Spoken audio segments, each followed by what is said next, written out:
Hello, and welcome to this week's episode of the TMG Fireside Chat. I'm your host, John Mackey. In this episode, we talk with Lee Kaiser, Vice President of Engineering and Training at Orr Protection. During this episode, Lee shares his career path into fire protection and working for one of the largest special hazards fire protection contractors in the United States. As we do in all Fireside Chats, we also talk about Lee's adopted hometown, in this case, Louisville, Kentucky.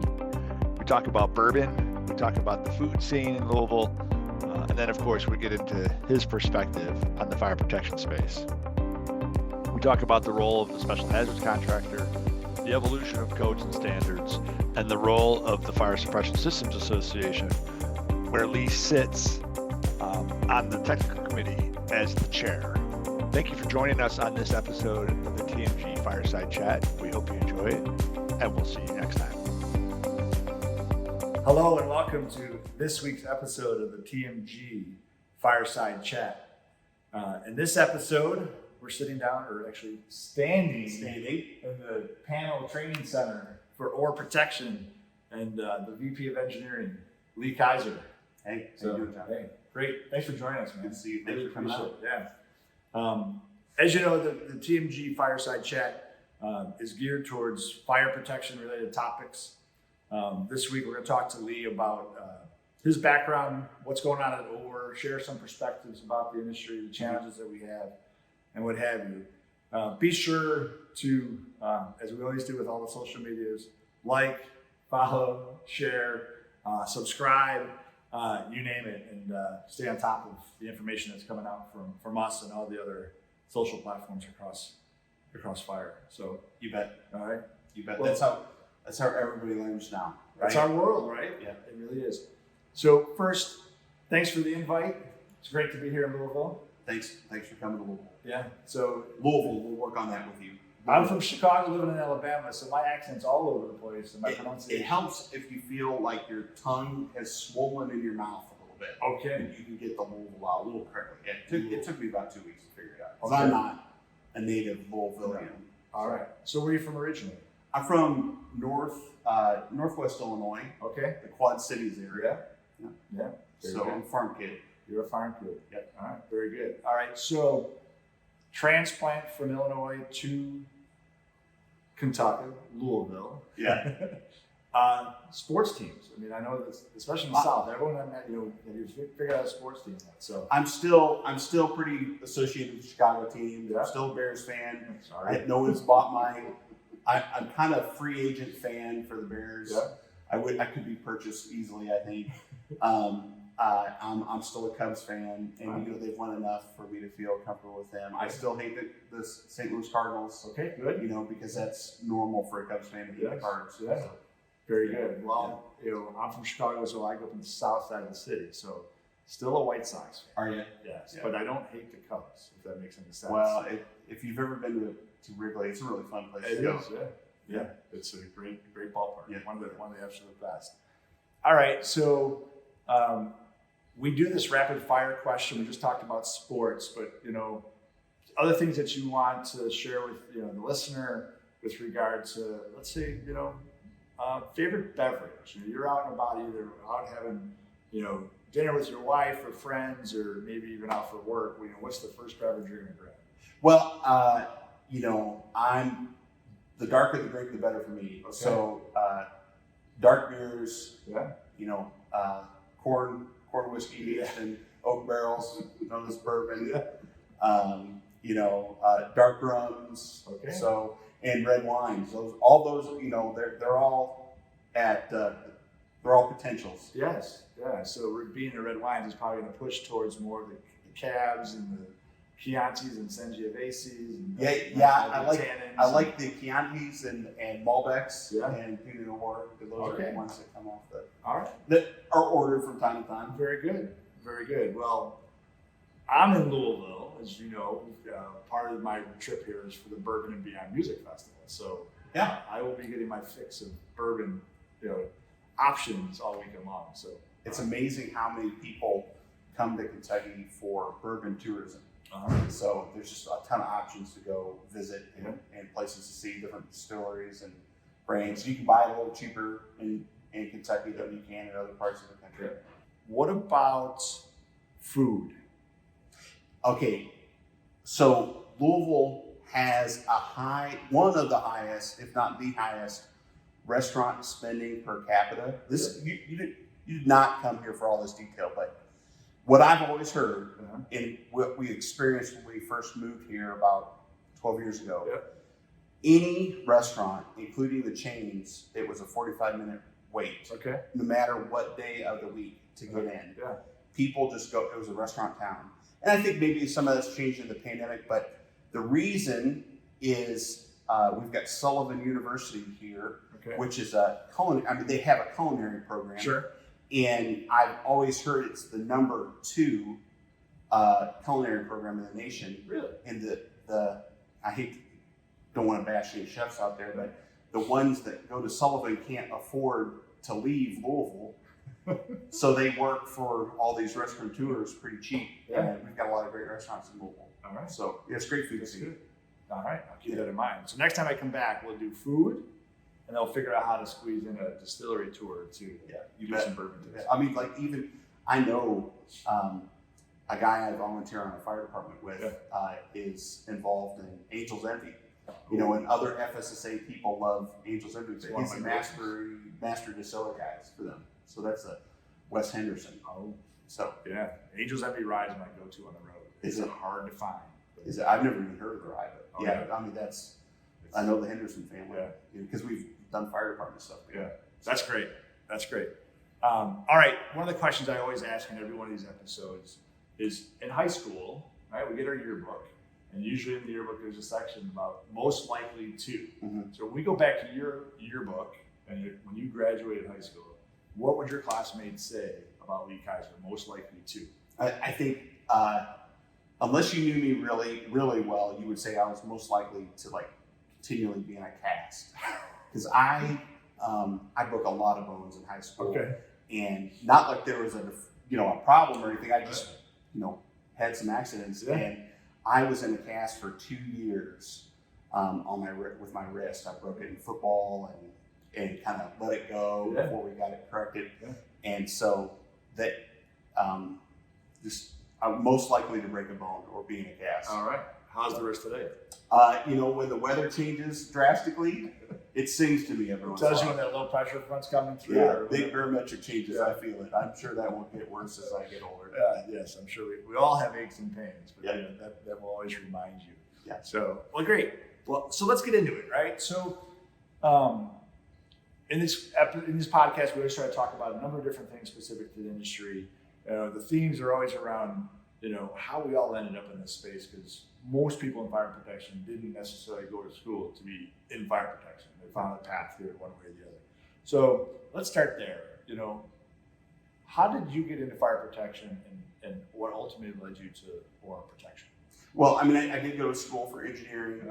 I went to Iowa State for construction engineering. So Cyclone.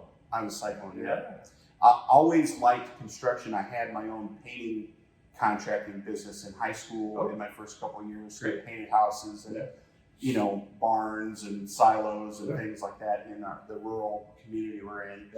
And I tried construction engineering was my second major in school, and I kind of started to realize I like that. But I grew up in the reason I had that painting business is because my dad sold paint in his hardware store. Sure. And so when you're a hardware guy, a little electrical, a little plumbing, and so we've done that stuff. I focused on mechanical contractors, and so during college I worked for a handful of mechanical contractors and internships and just summer jobs and that kind of stuff. Went into the consulting field after graduation because I liked design. I've done that at a contractor in Ames, Iowa. Worked for a Midwest regional, pretty large consulting firm as a mechanical engineer, and we did our own. For them it was HVAC, plumbing, piping, and fire protection. And as you start designing quote unquote sprinkler systems, we did not do a detailed design. but we did a lot of hospital work, so we had pre-action systems for MRIs, and any time, this is weird, but I know it's not uncommon at these firms, the electrical engineers won't design any system that has a releasing panel. Like normally for building fire alarm, they'll design it, they'll spot and dot it and that kind of stuff and write a spec for the fire alarm. But once it's a releasing circuit involved, they won't do it. Okay. So our company was that way. So I laid out detectors for MRI rooms. We had as a John Deere up in the Quad Cities was a customer, and we did small data center designs for John Deere. So I've done Intergen and FM200 and Sapphire Systems, because I didn't know the word Novec at that time. But I started to learn that, and then we did, I got into smoke control, taught myself how to do smoke control because of our hospital work, and then finally did a couple big foam jobs, and just kind of became the fire protection resource. And then somewhere in there, Orr, a recruiter found me through Orr, and I've relocated here and really enjoyed it. Sure. And what's your role at Orr today? So I'm vice president of engineering and training. So I oversee our design group, kind of the final arbiter of technical decisions for the company. Get involved when we need some engineering horsepower on projects or on a service or something like that, and then help our technical trainers, bring technicians up and teach, through our apprentice program and just other experienced technicians that join, get them familiar with the products that we offer, whether it's a panel product like what's kind of behind us or a special, suppression system. I always think of our systems as the electrical half and the mechanical half. Well, I think that's what's unique about special hazards, right? Is it really touches both sides. Right. So that's great. What's your perspective about the fire protection space? I mean, as you look at the broader market, Orr's got a national reach, right? More than 20 offices across the country. You guys are seeing a lot of different things. What's your view on what's going on in the space today? Well, there's we all know in the space, the insiders know about all this regulation stuff, but our customers just still need systems. Right. They need their systems to work. They don't need a lot of trouble calls on them. They need to be reliable. They need to not have discharges, unwanted discharges. All the basics are still at play. Orr focuses on some markets that we've had a lot of success in, vertical markets, and we continue to be as involved as we can in like kind of the just the trends in those markets, so we can see other opportunities. And so we've had a lot of growth in power generation and power generation facilities, and now energy storage, and the learning curve for those things have been pretty steep. We've had to, adjust to a lot of new types of facilities. Our technicians have had to adjust to a lot of new working environments. But we've had a lot of success because there's, we like to do special hazards work. We do a lot of fire alarm too, but and special detection, and all of those industries use a lot of that product. And so, and they've got a lot of problems, right? All of those things are critical.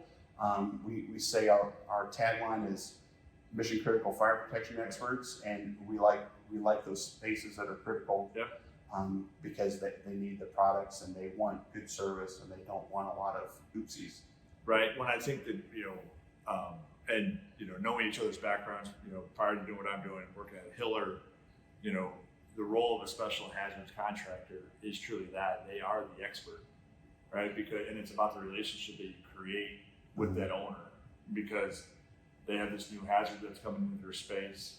Let's say it's a data center, and reconfiguring servers, or how the space itself is laid out and configured with regard to airflows and square footage, really large, really small, et cetera, et cetera. And now you think through the complexity that we have with lithium ion, the changing infrastructure we have about our power grid, right? Even go to telecom, the technology around telecom, I mean, all these mission critical, the things that we rely on in everyday life, right? Just common conveniences, all have a source at the back end, right? That also going to require a very unique fire protection solution, right? And what you're highlighting is, it's about relationships with the owners of those buildings, and creating a partnership, if you will, to solve the problem. Right? We still be silent, right? We don't want the fire alarm to go off at 2 o'clock in the morning. We don't want that discharge of that gaseous system. And so, how do you create that relationship or that trust, if you will, with the owner? And you do that over time, right? Yeah, you do that. It's still. I thought that it wouldn't be a relationship selling environment anymore, but it still is. It's a core. I mean, I think it's.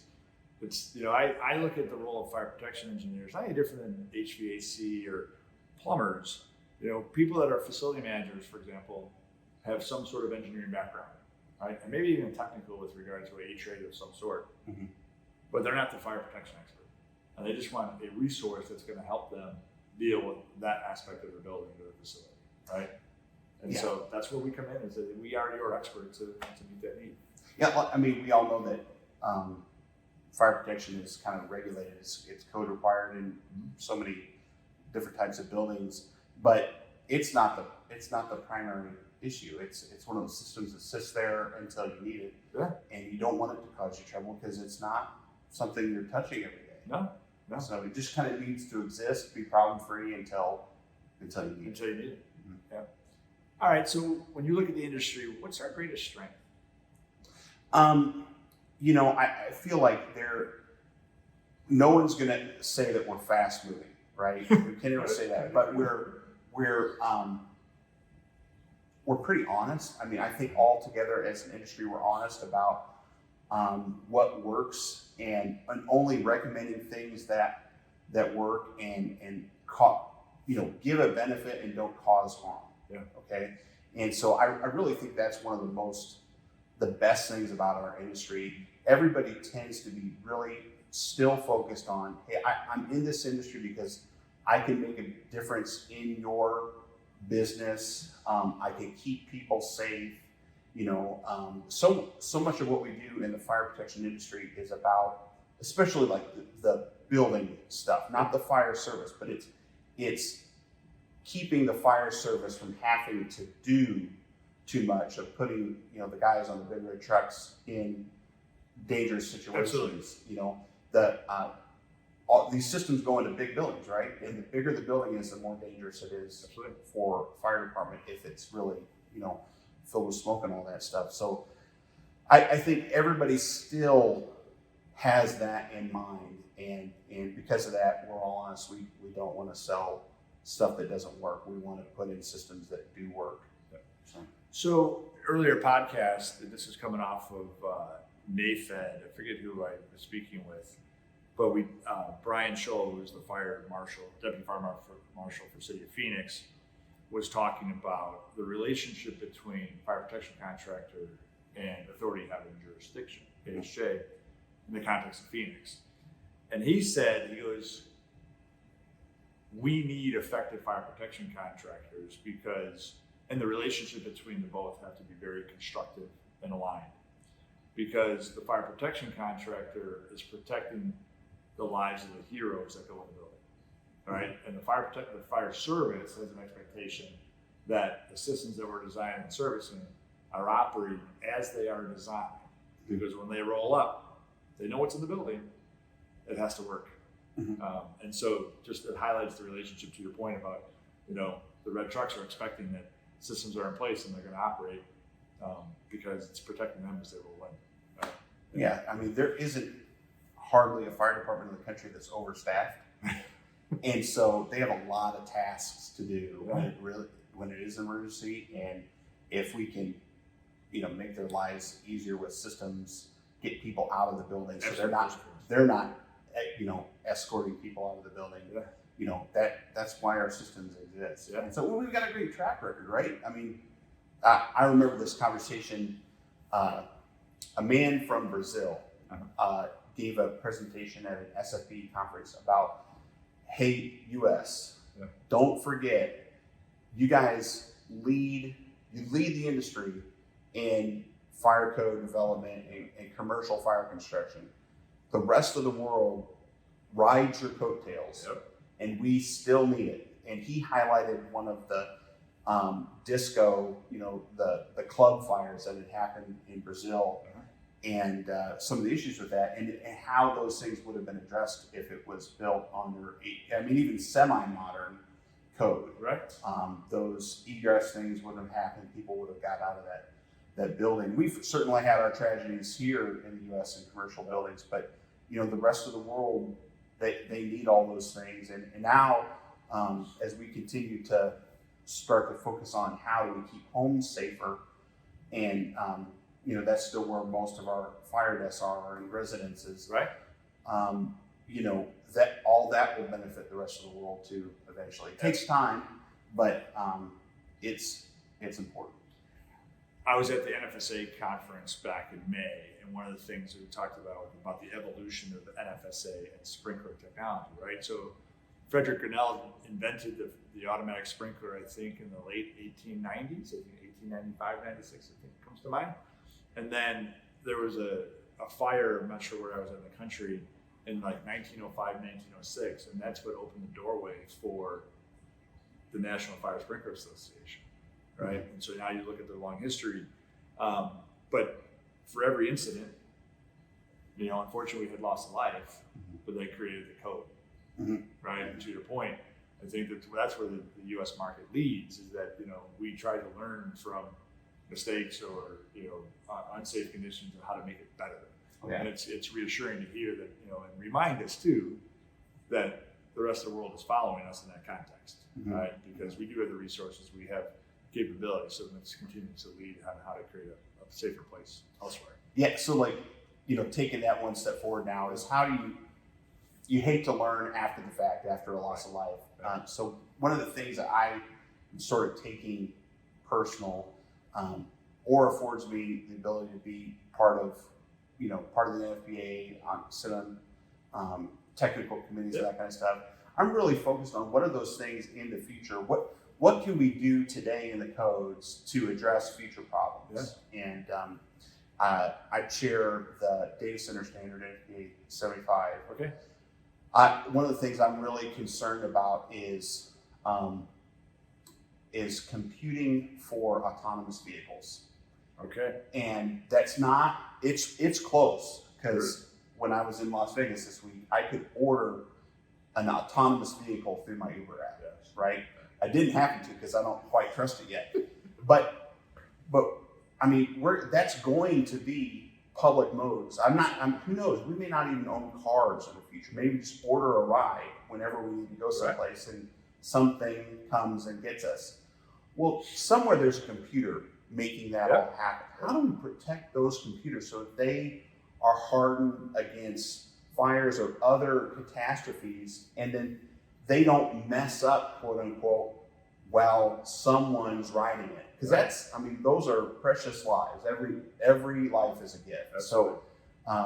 So my, I think now that we should all, if you're involved in codes, you need to be thinking down the road. What are the trends that are coming? Let's try to be a little proactive in the code making, so that we can, save some lives before we've lost them. Absolutely.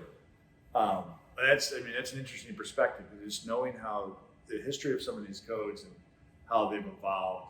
Some things are the history of our association, our industry is reactive, right? But trying to be proactive about what's next is spot on. I mean, look at the challenges we're having around NFPA 55 and battery storage, right? And trying to learn from lessons on that. And that's moving so fast, we don't even know what the next battery technology is. So how do you continue to chase a moving target? When you look at the evolution of technology, NFPA 915, it's simply remote inspection, right? That started in 2017, right, with the evolution of the committee. And finally, it's in place. It got published in May, right? The next two, I think, that are out there, I know they're in the pipeline, are 950 and 951. How do you capture data, right? And same thing. One is how do you capture it, but then how do you standardize it? And then two, how do you report it? Mm-hmm. And where does this add value to? Obviously insurance companies, but how about the fire service? The fire service understands the status of the fire systems that are in the communities, right? Mm-hmm. There's so many other ways. What about, it's got to go down the path of technology. When you look at the evolution, you're touching fire alarm, you're touching, unique detection systems, releasing systems, different ways to manage gas, airflow, you name it. In your perspective, what's the next evolution of technology for our space, for the industry itself? Well, I think near term, we really need to have some more options for local application with existing agents. Yep. I think that through my role in the FSSA, Yep. I'm trying to push for more development, more technology, just more guidance Yep. on doing small cabinet level suppression systems, because I think that there's, more or less there's equipment that's critical to new functions that are out there. And we don't have a lot of guidance on that. When we're doing suppression systems, probably half of them are not massive installations. They're small rooms and they're small rooms, and they don't do well in a 10-minute hold test, Right. That we're all used to. So because there's just too much leakage in a small room, and that's a whole nother discussion. But anyway, we need some techniques for those small things, because it's still all good fire protection. There's no history of fires in small rooms not going out because they don't have a 10-minute hold time. They still go out, and so they can still go out in small cabinets and pieces of equipment. Having some more local options that are safer than what CO2 is. I think we need to develop that. I think that's one of the short-term goals. Long-term, I think better decisions about what's an alarm and what's not. I think that I'm really interested in ways for us to reduce false alarms in buildings. We still have way too many. We as an industry, I'm not just trying to say that Orr has too many false alarms, but we do. We just have too many. It's a burden on fire departments, and it's the same buildings over and over, and occasionally those alarm systems, it is a fire, but it's generally less than 1% of the time. Right. So, Well, to your point, is it creating some sort of level? And I'm not the engineer, but think of the leveling. So the alarm goes off, but before it starts to alert some secondary system, either heat, smoke, something that's spot checking the system. Now you've got two positives to set it off versus just one positive. Yeah. Right. We do that like you in this room. All these panels have set up for confirming detection, cross zoning. Yeah. Was the old term that we used to use. Yeah. So it takes two detectors to set off the system. Yeah. Well, is that possibly a stopgap? Is that appropriate for non-suppression systems? Yeah. Have two detectors go off before you roll the fire trucks? I don't know. Some people will argue that it's a slower response to a fire. It would slow the egress of people out of the space. Right. But we know that there's the vast majority of automatic alarm calls that fire departments in the U.S. go on are just, they're not real fires. Yeah. So That makes sense. All right. So one of the things that I ask, and as we wrap up every one of these episodes, is if you had an opportunity to go, you look back in your entire career and think through somebody who's been, an opportunity to go to work with somebody, again, either someone that's been most influential in your career from a leadership perspective, someone that you credit for helping you get to where you're at today, or just someone who, was just a lot of fun to work with, right? Who would that person be? Well, I was very blessed to be able to go to FSSA in my career early and meet people in the technical community. So I could name a number of people that have been on the technical committee that have almost been mentors to me. Yep. And I'll probably pick one of those people. I think, I don't know how many people know this name anymore, but Joe Seneca was a mentor to me. He helped me out in understanding what we're really doing in suppression.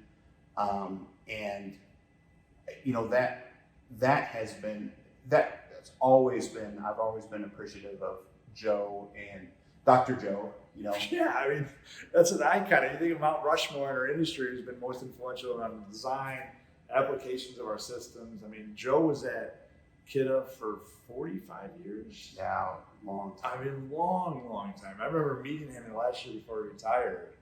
And, I'm like, I was super, super excited. And before I came to Orr, I had an application as an engineer, and I wound up speaking to Joe.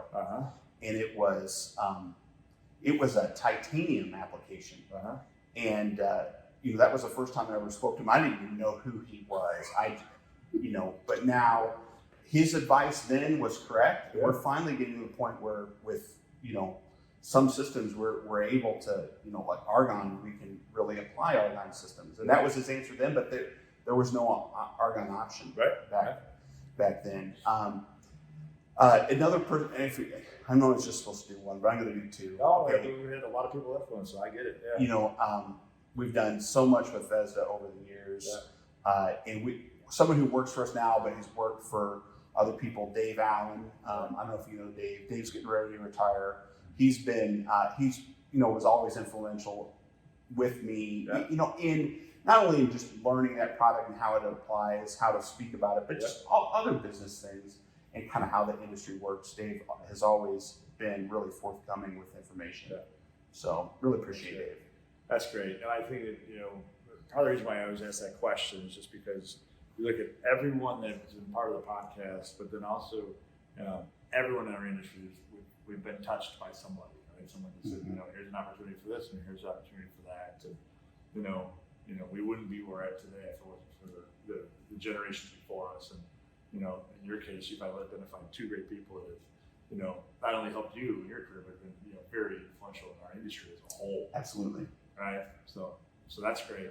All right, man. Well, I think we're done. Thank you for having me on your podcast. Yeah. Thanks for the time. That was awesome.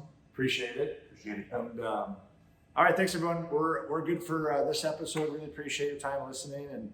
And again, always subscribe, like, follow all the socials, and any other details specific to contact information for Lee, you'll be able to find in the podcast notes. And until the next episode, have a great day.